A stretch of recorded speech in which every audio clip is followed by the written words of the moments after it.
Hi there, welcome back to the channel. And this time I've got another world receiver that came from my friend in London. This is the first radio he sent, the second to arrive. He's the owner of that satellite 2100 that I did just recently. And this time it's a first for me. This is the first Sony that I've ever worked on. It's a Sony Earth Orbiter CRF-5090. You'll be forgiven if you first look at this and think it's a Zenith transoceanic, but I guess copying was sort of allowed in those days. But anyway, this radio came to me and it is not in the pristine condition that the satellite was in. This one is actually looking a little bit grotty, and sometimes that's a good thing because you can see the transition from before and after quite clearly, which you couldn't with the mint condition satellite that I've just done. And he told me very little about this. I think he said the sound was a bit muffled and he wasn't sure that he was getting all the bands. So anyway, this was a good challenge for me. I decided to get straight onto it because I've got some tube radios on their way. Don't know how long they'll take. And I actually enjoy this sort of work on transistorized sets. Not as much as the tube stuff, but you can't eat meat every day. So as you can see, it's sort of come apart quite a bit, but the video that I'm going to show you now, if you stick around, is taking it from the beginning, and we'll go through the whole procedure. Just a warning, I do not finish this restoration in this particular video. I think there'll be one more video to take it home. I have great hopes that this thing will be restored to very, very good condition. So if this sort of thing interests you, stick around, enjoy the video. Well, here's another first for me. It's my first Sony radio. It's my first, I think, Japanese radio, if I'm not mistaken. And this one comes again from my friend in London, who he actually sent this one before the satellite 2100, and it arrived last. Now this one is not in mint condition, which in a way is a good thing because it gives me a lot to work with. The last one was fascination because of its condition. This one, I think we can actually get a very satisfying look at the before and after result. I'm hoping that anyway. And this is the Sony CRF-5090. And what does it look like? Well, it reminds me a lot of the Zenith 3000, I think it was, that I did. I've done two of them, or was it the 1000? This is called the Earth Orbiter. So it's also a world receiver, and it's got quite a lot of bands. It's quite extensive, actually.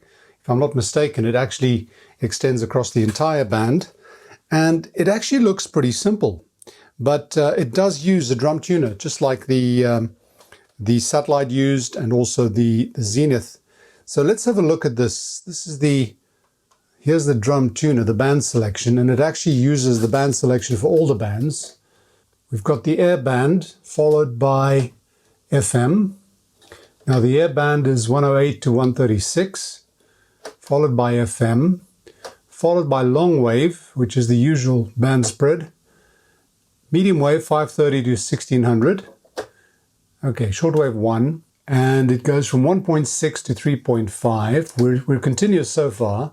3.5 to 9, 9 to 14, 14 to 21, and shortwave 5, 21 to 26. So this probably goes to about 26.5 or so.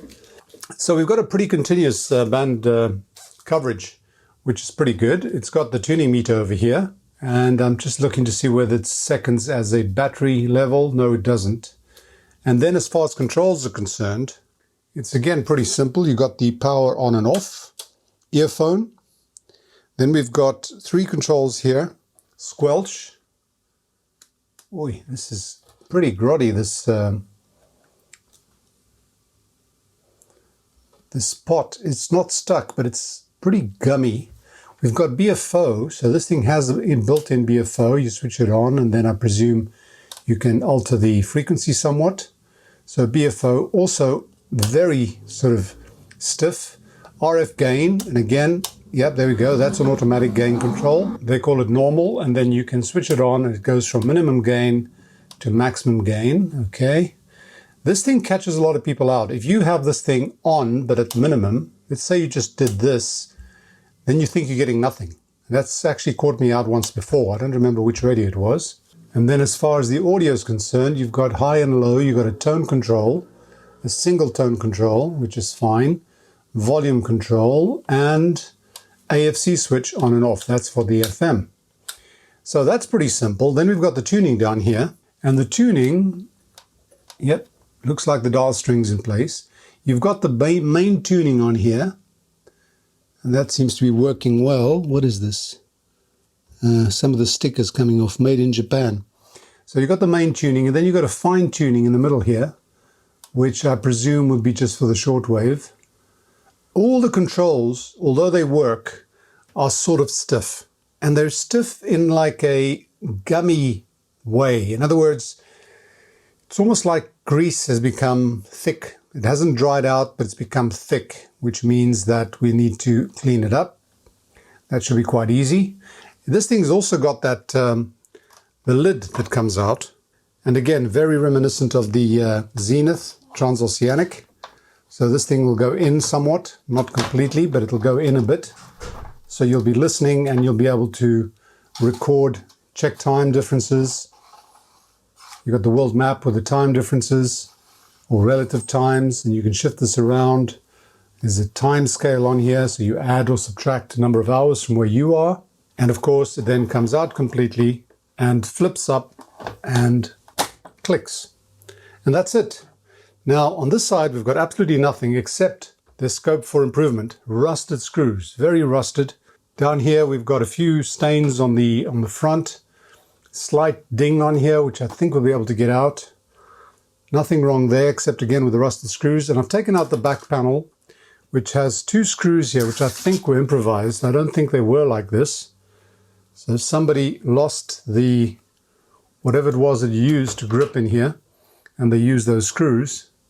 I think you just pulled them out. And this is the battery compartment, which doesn't look too bad, but it has had some spillage over here. And these guys are rusted. I put these on just to test it earlier on. These neodymium magnets. Those guys are rusted. And we've got the antenna selector there. Not really a selector, but it's the external antenna connection. You've got the FM and air over here with ground. You've got ground, and then you've got an option of medium wave and short wave over there. So that'll be good for my mini whip. And then we've got a, what is that? That's an input, auxiliary input, I think. Or is it tape out? Probably tape out, because I don't recall there being an option for external auxiliary input. And then there's the AC input, which is one of those funny three-prong plugs, which I'm going to have to produce once I've checked what the connections are inside. He's got no plug for this. So we're going to have to do something about that as well. The top is in pretty good condition. The handle is in perfect condition. The antenna is perfect, which is always a good sign. Somebody's really looked after this. These antennas, I hate seeing antennas that are broken. It's like a broken tooth. So that's good. So what I want to do next is I want to open it up and check the insides. I haven't seen the inside of this yet, except what you're seeing now. But before that, I'm going to just check if we've got anything. I'm going to connect my power supply to here. I can tell you that we do, because I've tested it. I put this little magnet here because that's the positive connection. This uses 8 D cells, which means 12 volts. That's the positive, that's the negative. And the way I know that is because these two are actually connected together. This does not follow the usual pattern with positive one side going all the way across. This is positive, negative, and then these two are connected together. So we know that's the ultimate ground, and that's the ultimate positive. So I'll give it 12 volts, and we'll switch it on and see if we get anything for now. Let's put it on.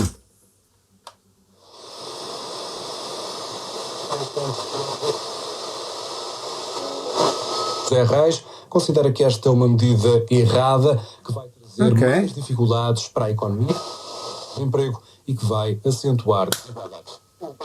AFC is working. And there's a little LED there that's like a level indicator. Tells you you're on station. See that? If I take off AFC. That's good. It's a pretty good tuning indicator, actually. When I put AFC, I can tune away and it stays on station.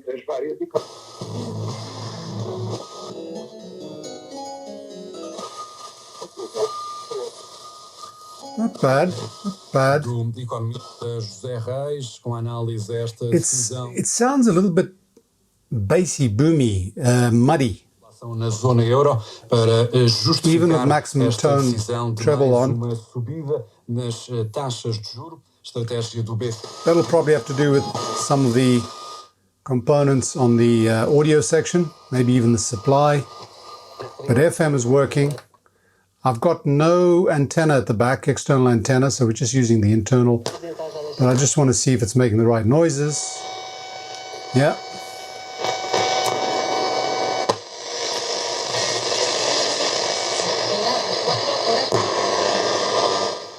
Shortwave, 2, 3.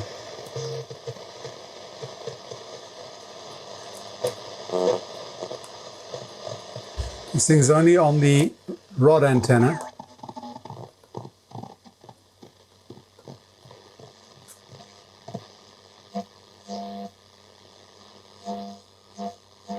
So fine tuning is working as well.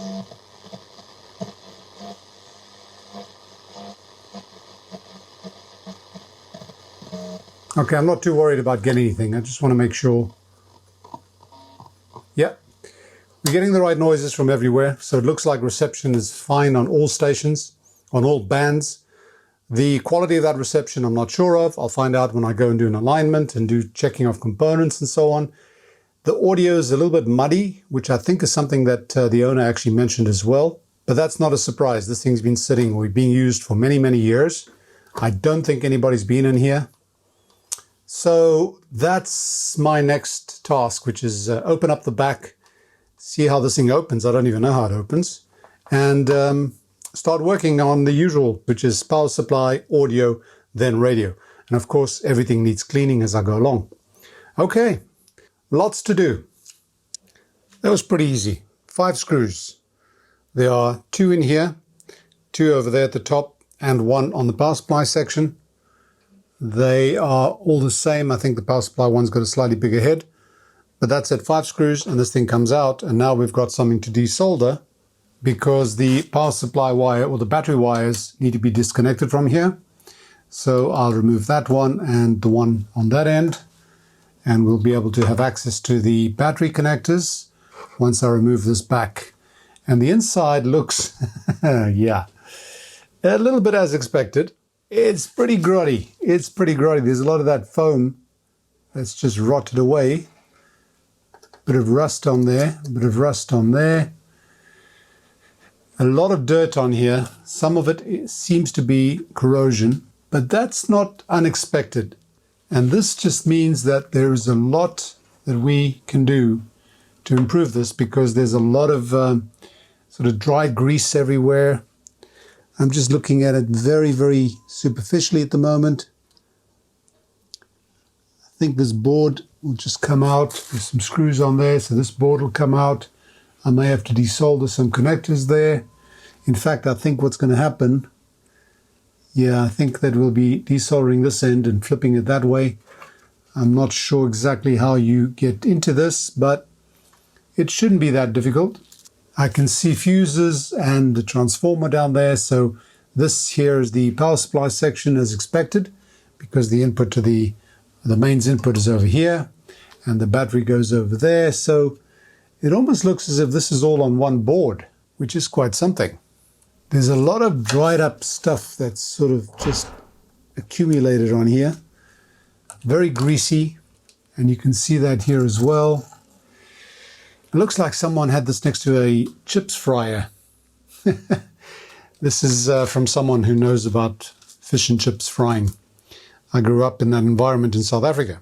And what I do know is that the fumes, the oil, gets into everything. This is what it looks like. Didn't think I'd have to come across one of these again in my lifetime, or one of those situations, but here we are. Use all your experiences. Okay. I'm going to get this out, try and get the whole thing out of the cabinet. There'll be quite a few more screws, I'm sure. And once I've got that out, unless I find something interesting, I'll show you the result. Well, that was a real job to get this thing apart. And even then, I can't really get it all apart because there's this umbilical cord over here with about 10 wires connecting to the speaker, to the earphone socket, to the meter. And if you want to desolder everything, it's going to be a real pain.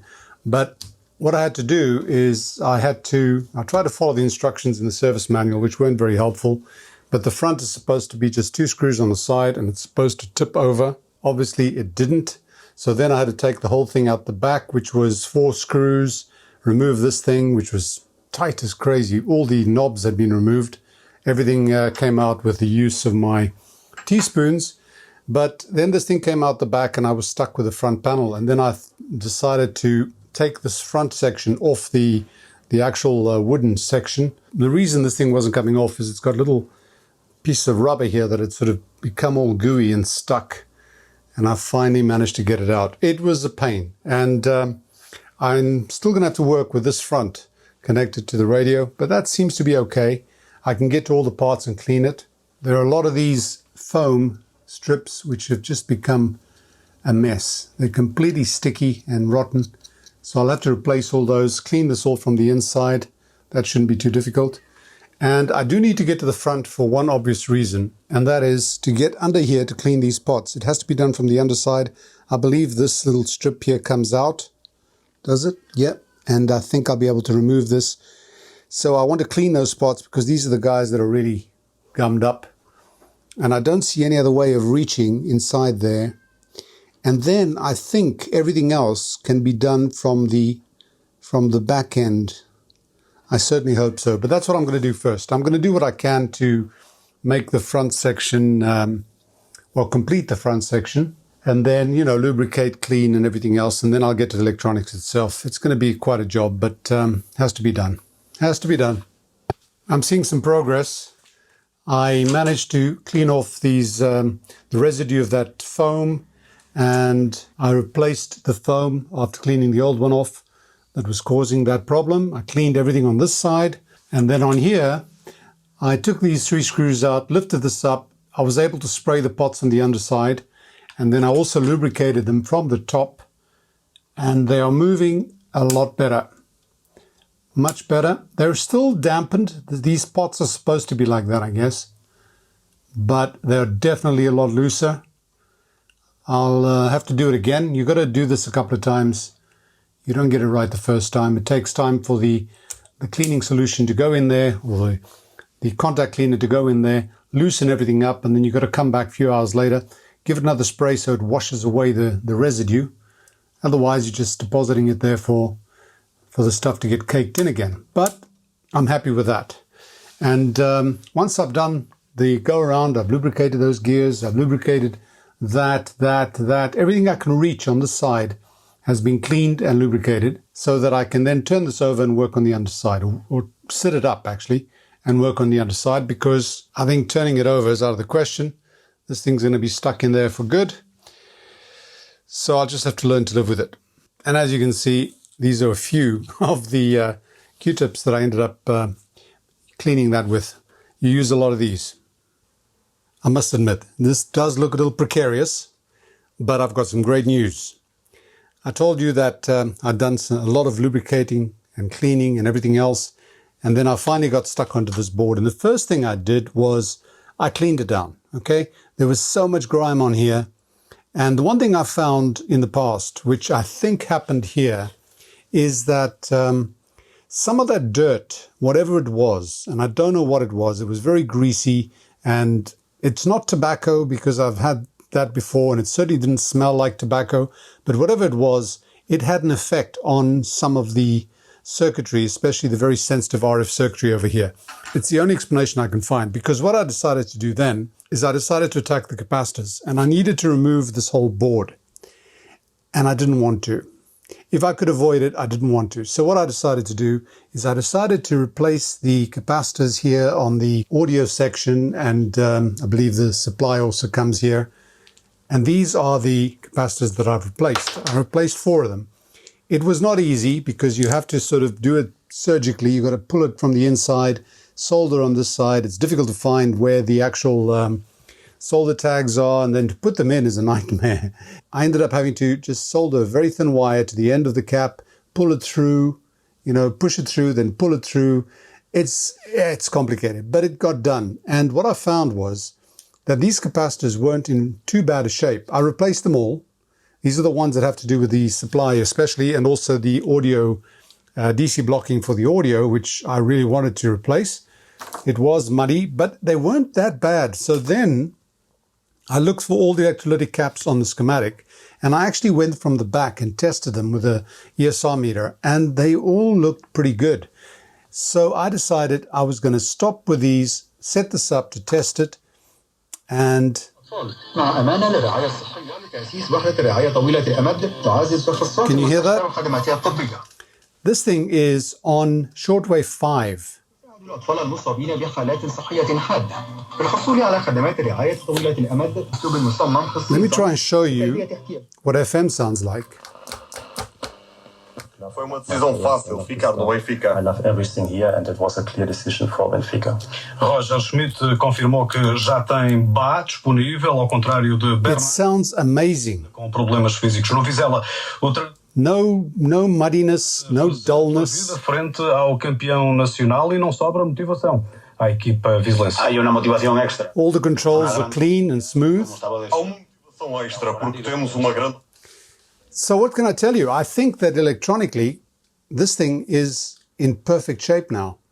I am still going to check the AC mains. I'm trying to figure out how to reconstruct a socket for this, because the owner said he wanted me to replace this with a normal IEC socket, but I don't think I need to. I think I can actually replace this because people, I have a 3D printer on its way. Yes, I finally bit the bullet and finally made a decision, and it's on its way, and it comes with a very interesting story, which I'll tell you when I show you the result. I'm not going to do a review. I don't have to do reviews. It's my printer. I paid for it, but I want to tell you something about it when it arrives. So I still have to test that, and I'm sure that'll be fine. This thing's still working on the supply. It's drawing the current that it's supposed to, 60 milliamps or so. I've got restriction on that just in case. And all the rust here has been cleaned up, and I've replaced the foam. So I'm really happy with progress so far. And I think the bulk of the work on this radio that follows is going to be cleaning up or restoring the cabinet, because the cabinet needs some work. And I think there's potential for it to really look great, because what I found with this part is there was a lot of stuff that really looked ugly, but the minute you started cleaning it off and getting a bit of rust off, it actually comes out quite well. Very well, in fact. This stuff here is like a grease or a wax that they put on there. I did not remove it. I had to be very careful with some of those very fine wires from the ferrite antenna. Everything here has been properly cleaned and lubricated. There was a lot of it to do. So this thing is coming out fantastically, a lot better than I expected, and with a lot less hassle than I expected. And so far, fortunately, without having to remove this board, because they do tell you on the service manual how to remove this board. You have to desolder practically everything. What I found is that when you desolder too many things, the chances of a fault being provoked are very, very high. That's why I tried to do as much as I can without removing the liver to get to the kidney. So that's what I have done. And right now, I am so pleased that I'm going to stop for now, because I need to get this into the cabinet so that I can then do an alignment. And I'll do that on the second video. I think that'll be it. I think there'll be this video and a second one. So in the second one, what I'll be doing is showing you the results of the cabinet restoration. If I have any problems there, I'll show you that as well. Hopefully it'll come out beautifully. And then I want to do an alignment on this, because I think it's probably not far off, but it can always do with a bit of a touch-up. This has been many, many years, and it has been used, unlike the other one. So this thing could probably benefit from a full alignment. And the instructions are pretty clear. It shouldn't be difficult. So yeah, I hope you've enjoyed that. And if you have, click like, share, subscribe, and all that jazz. And if you want to support the channel directly, you can do so on Patreon and PayPal. Links in the description below. Once again, thanks for watching. Bye for now, and stay safe.